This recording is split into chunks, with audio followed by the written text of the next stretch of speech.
Hey guys, welcome to today's video. Today we're going to be talking about the ever-important 2020 presidential election and my prediction for who will win as of right now.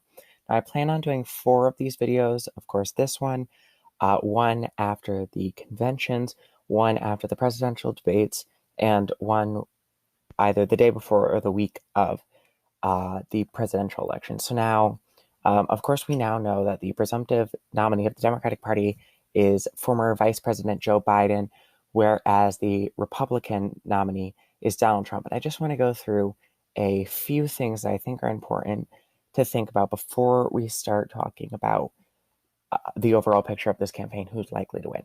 So now, first of all, I want to go to their individual campaign fundraising.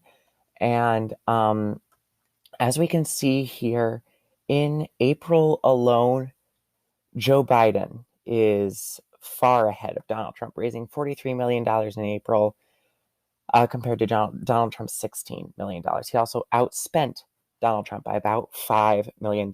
However, given that President Trump started his campaign almost the day after he was inaugurated, his cash on hand at the end of April is far higher than Biden, more than $50 million more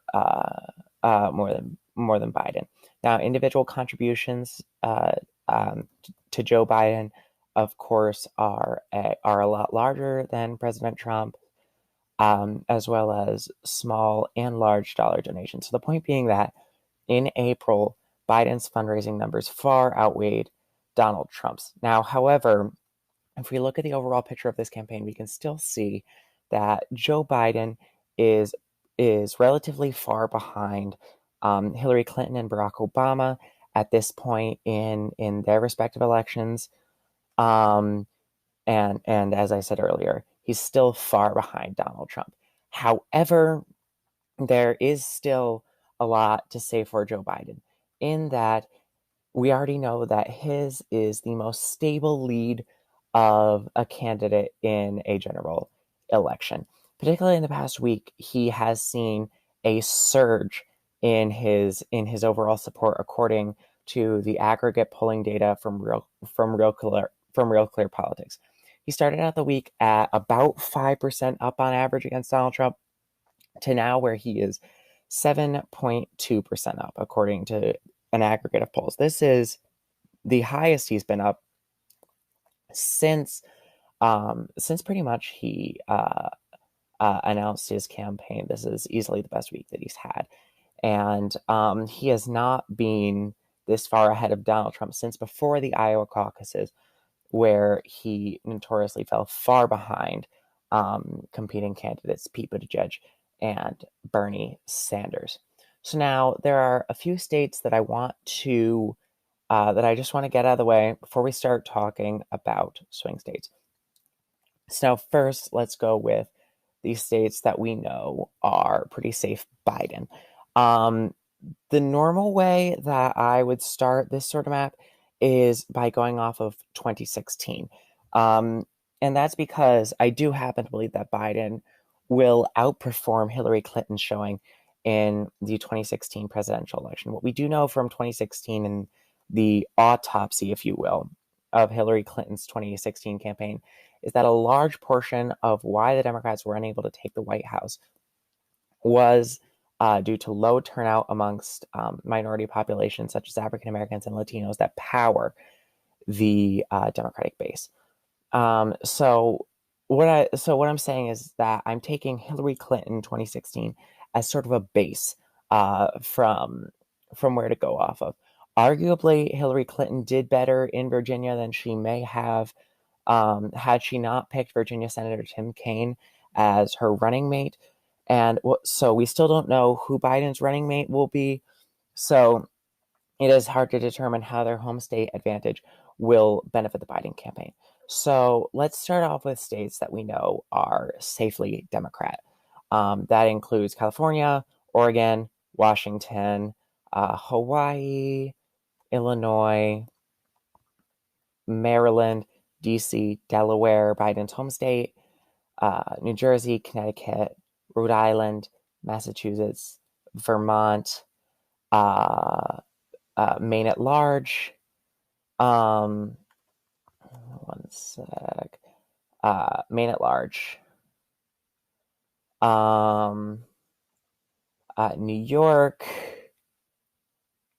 And that's all I want to put in the safe Biden category for now. So now we move on to the safe Trump category. Alaska, Utah, Idaho, Montana, even though that has slowly started to shift slightly more Democrat. Wyoming, South Dakota, Nebraska at large, Nebraska's first and third congressional districts, North Dakota, Kansas, Oklahoma, Texas. Actually, I'm going to keep Texas in the toss-ups for now. Louisiana, Arkansas, Missouri. Now, Missouri has started to get close in recent years. However, since Claire McCaskill lost her Senate election since Claire McCaskill lost her Senate election in 2018 to now Missouri Senator Josh Hawley, I am reluctant to say that Missouri is in play.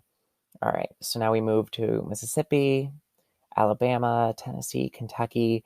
I'm also going to put Indiana in the safe category solely because Donald Trump won it by such a large margin in 2016. And it is his running mate Mike Pence's home state. So I am going to put that in the safe column. Same thing goes for West Virginia, one of the states where Donald Trump won every single county, and South Carolina, another state that is pretty safely Republican. All right, so now I'm going to go to the likely Democrat states. Now, if Real Clear Politics would work with me. So now, the one that I think that is probably most safely going to go to Biden is Minnesota. One of his main contenders for a potential vice presidential running mate is Amy Klobuchar, who would absolutely 100% solidify this state for him. She is a broadly popular figure in this state. And overall, even though Minnesota shifted over to the Republicans a little more in 2016, it would appear as though Biden has a pretty convincing margin here. Where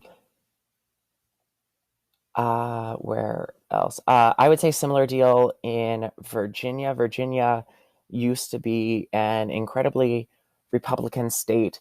However, as more affluent northern regions became more populated, Virginia has started to shift to the Democrats. It has been won by the Democrats every year since 2008 in the presidential election. So overall, I would put Biden as this is a probably likely seat for Biden. Same goes with Maine District 1. This district comprises larger, somewhat metropolitan areas of Maine, including Bangor and Portland, and this is probably a pretty likely electoral vote for Joe Biden. Now, as far as Wisconsin, Michigan, and Pennsylvania, these are the three states that were considered part of the Clinton firewall back in 2016 that were considered Clinton needed to win these states in order to win. And it is true, had she won Pennsylvania, Michigan, and Wisconsin, she would have won the presidential election 278 to 260 electoral votes against Donald Trump. Now, Biden is famously popular in the Rust Belt.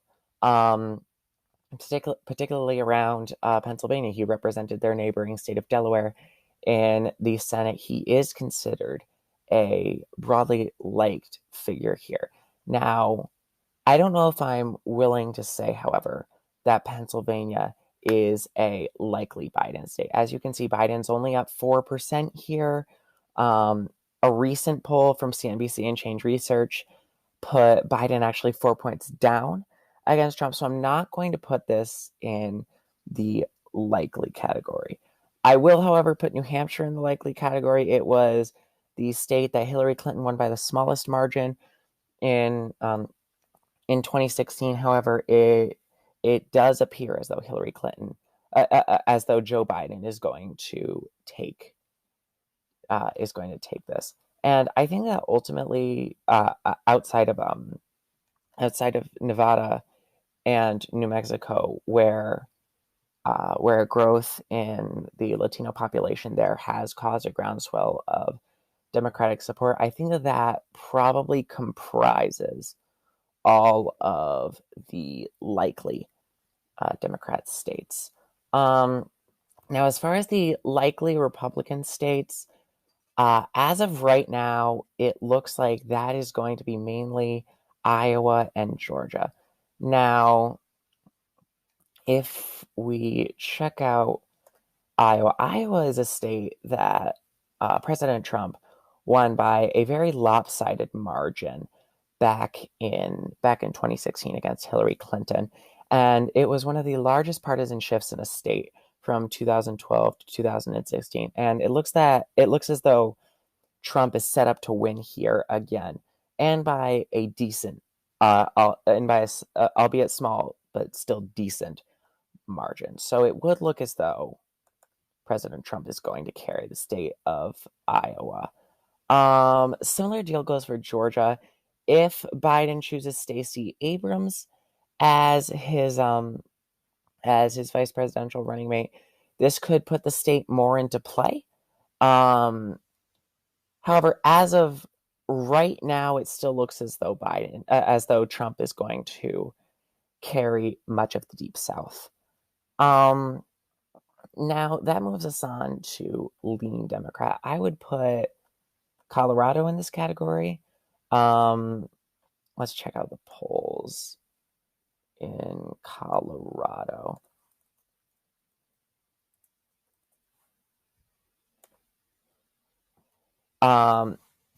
Colorado is sort of an interesting case because normally you would consider a presidential candidate would help in down ballot races. However, that's probably the opposite of what's going to occur in Colorado, because a very popular former governor, John Hickenlooper, is running for Senate there against Cory Gardner, and he is widely expected to win. So it would appear as though Colorado is probably in the lean Democrat column. Now, I am also, and this might be controversial, I am going to put Arizona as also in the lean Biden camp. This is another situation like Colorado where Mark Kelly, the husband of Gabby Giffords, the former congresswoman, is running against incumbent Martha McSally, who was appointed to the seat following the resignation of Senator John Kyle. Kelly has far outraised McSally.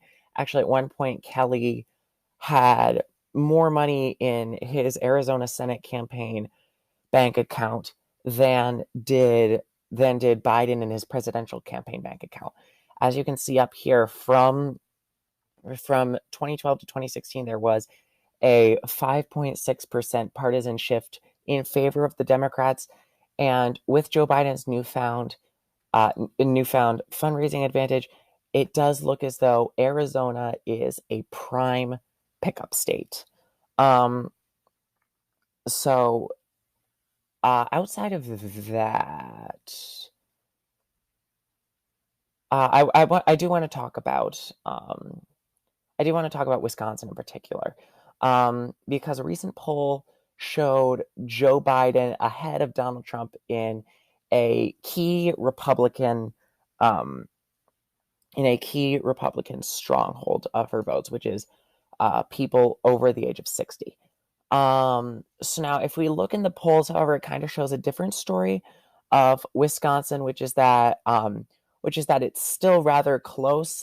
Joe Biden has benefited from a boost in this state as of recently. And with a state like Wisconsin or Florida, which has an aging population, um, if Joe Biden can win voters over 60, that will give him the keys to the kingdom, per se, in Wisconsin. That said, I still don't know if I'd categorize it as a lean. However, I'm going to preemptively put it in the tilt column. Now for Michigan, I just want to get Michigan and Pennsylvania out of the way.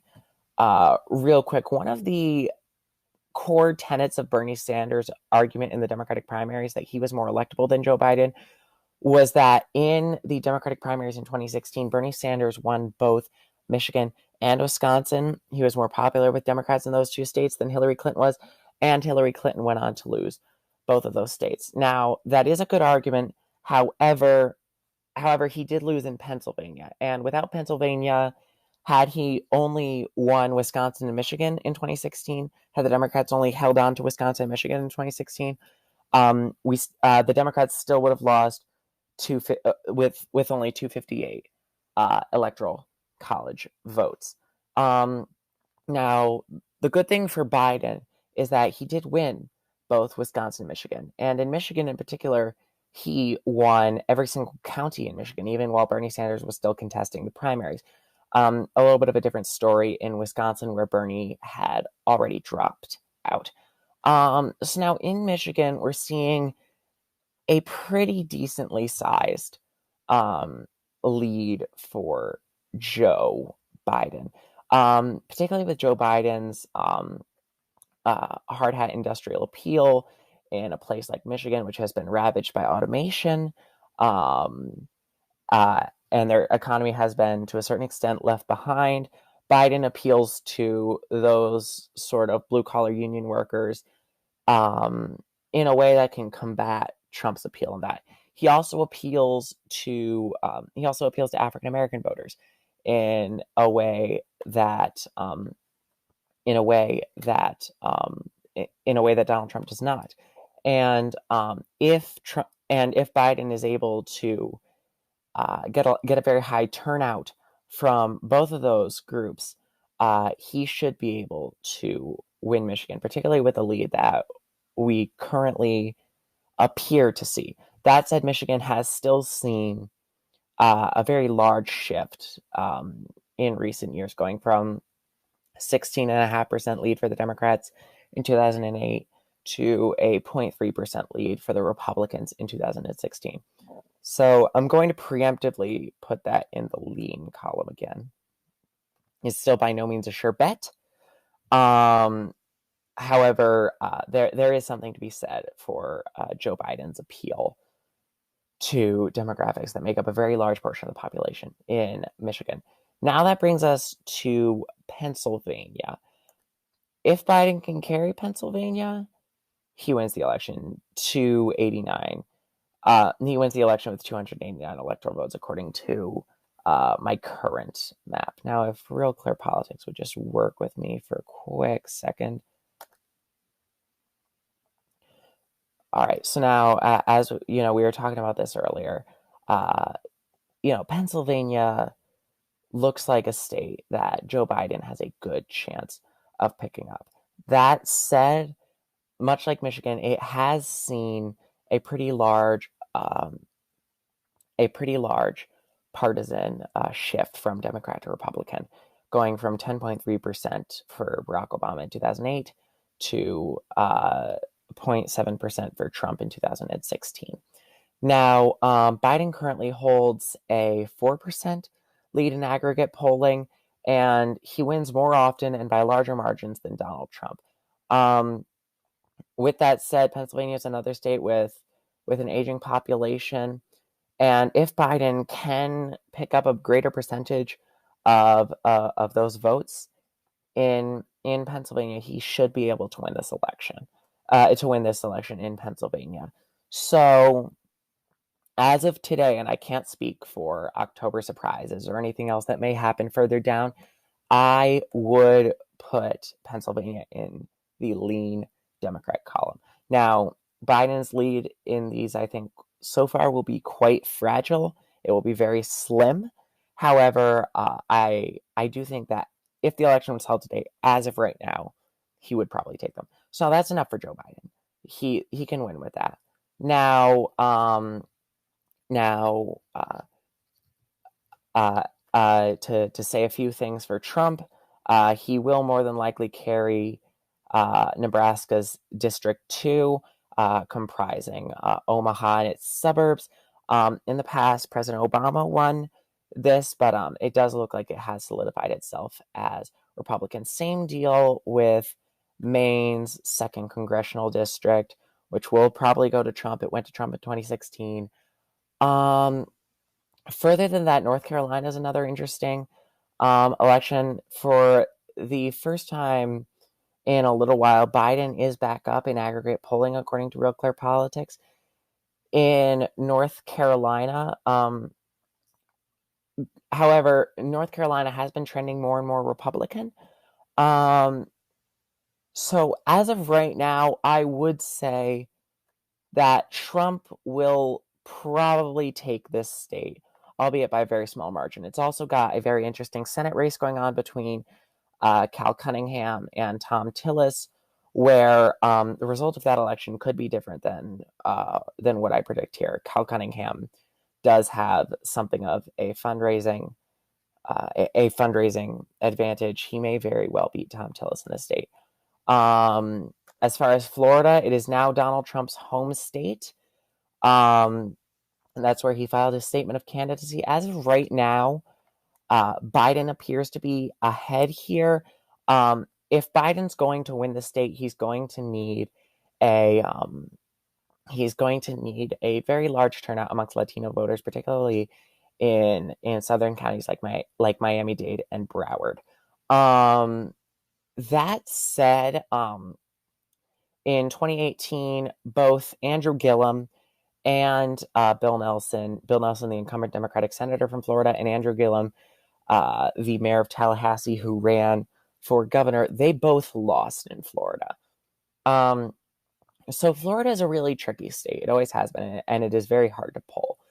So if I had to say right now, I would put Florida in the lean Trump column, particularly because kind of like the issue we were having in Arizona and Colorado, as a very popular Republican governor, Governor Ron DeSantis, one of the most popular governors in the country.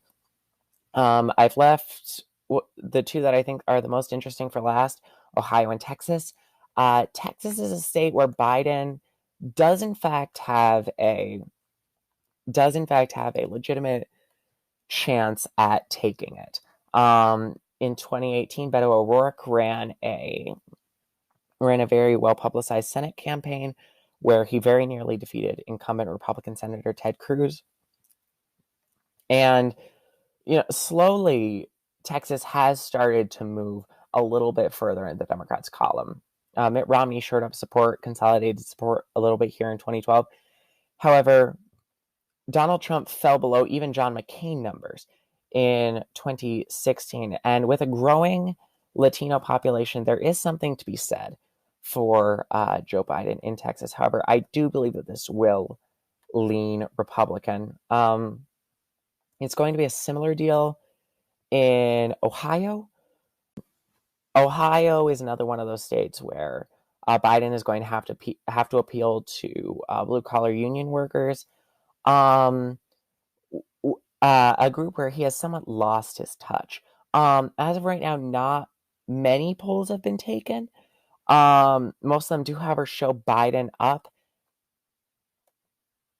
If I had to choose just for today and for today alone, I would put this in the tilt Democrat column. Now, this map is very, very, very subject to change.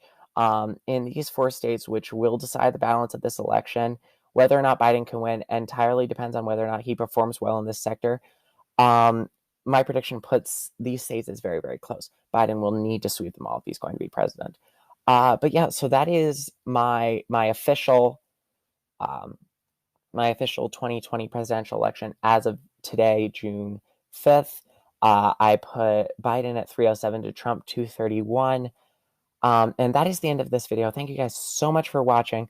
Leave a comment below if you'd like to discuss or debate this model and talk about how I could have done better with it. Make sure to subscribe and like the video, and I will see you all in the next video.